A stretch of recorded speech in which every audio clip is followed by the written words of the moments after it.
Penting sapi itu karena dulu itu kan kemarin itu ada penyakit PMK ya Pak ya. Nah penyakit PMK itu udah mulai muncul di Indonesia dan untuk menanggulanginya adalah vaksinasi penyakit mulut dan kuku. Kan Pak Wawan juga udah sering vaksin di sini.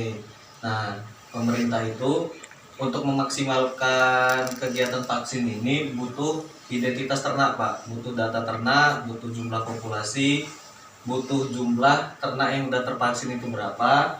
Makanya adalah kegiatan RTEK ini. Jadi kan kalau nanti udah di RTEK udah dicatat punya bapak A, punya bapak B udah divaksin, jadi jelas mana yang belum, mana yang udah. Itu tujuannya RTEK-nya.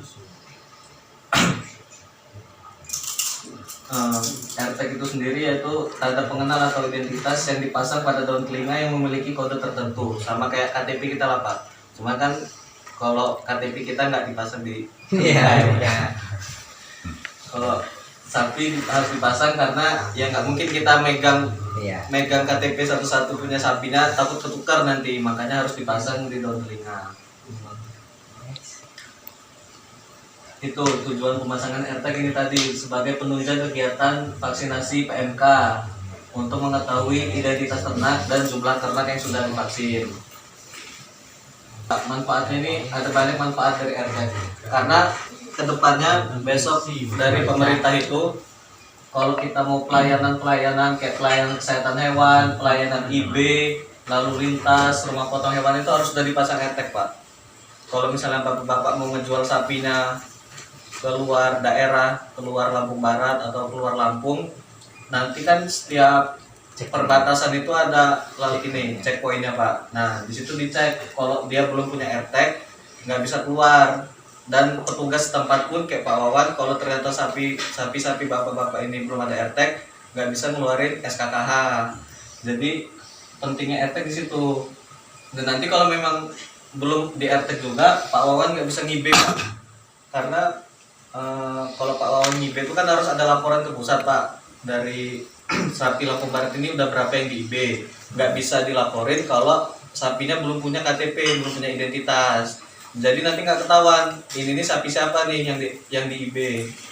Lalu lintas juga kayak gitu, kalau misalnya dia belum punya KTP, pas dia dikirim dia nggak tahu asal usul sapi ini dari mana, apa udah divaksin apa belum, kalau belum punya RT kayak gitu. Sama di rumah potong hewan, kalau misalnya mau dipotong di RPH, petugas RPH-nya juga pasti nanyain RTEK nantinya itu Pak. Itu ada di Fatwa MUI nomor 32 tahun 2022 Pak.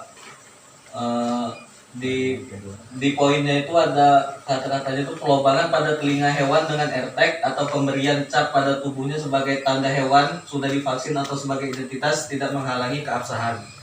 Jadi ya mungkin bapak-bapak kemarin pas kurban juga udah lihat ada beberapa sapi yang ini kan yang punya anting kan. Nah itu memang itu halal untuk dikurban walaupun dia terkesan cacat karena kupingnya bolong habis di RTEK, tapi itu nggak masalah karena nggak mempengaruhi kualitas dagingnya juga kan Pak, karena cuman kuping yang bolong jadi dianggap masih sah.